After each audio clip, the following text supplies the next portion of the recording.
Thank you for joining me for another episode of Insights with Cass, where we talk all things occupational therapy, holistic wellness, and living that empowered life. Now today I have 5 cardboard craft activities that, quite honestly, they are just as fun making as they are playing. Of course, with each of these activities, we can modify and adapt based on your child's current level of ability. In occupational therapy, we have what's called a just right challenge, and it's basically when an activity is neither too easy nor is it too difficult for the child to complete. It's that sweet spot where growth occurs.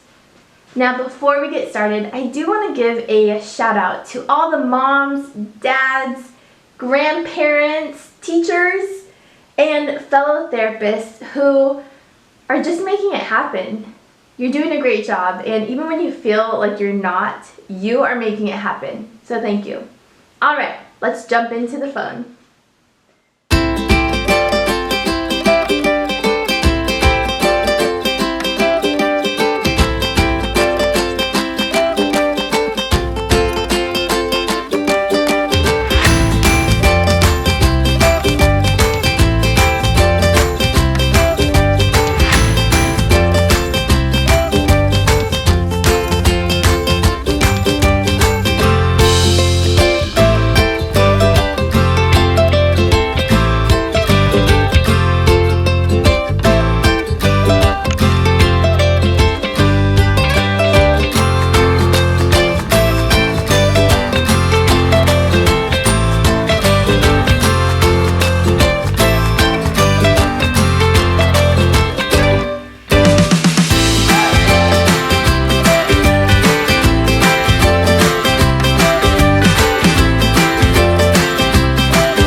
We are honored with a very special guest. Woohoo! This is my brother, and today he's going to be helping me showcase all of our fun activities we have planned. And what did you think? Were they fun? They were a lot of fun. Yoo-hoo! You heard it right from the source. Some were hard. Some were hard. And fun at the same time. Oh yeah, and that is the perfect way to describe the just right challenge, because we always want to be challenging our kids, but make it fun, right? Yeah. Did you know that you were practicing your little tiny muscles in your hands when you were doing those activities? No. No! Awesome. This kid, he keeps me young. He keeps me energetic. He keeps me cool, right? Yeah. I mean, I hope. All right, thank you. See ya. See ya.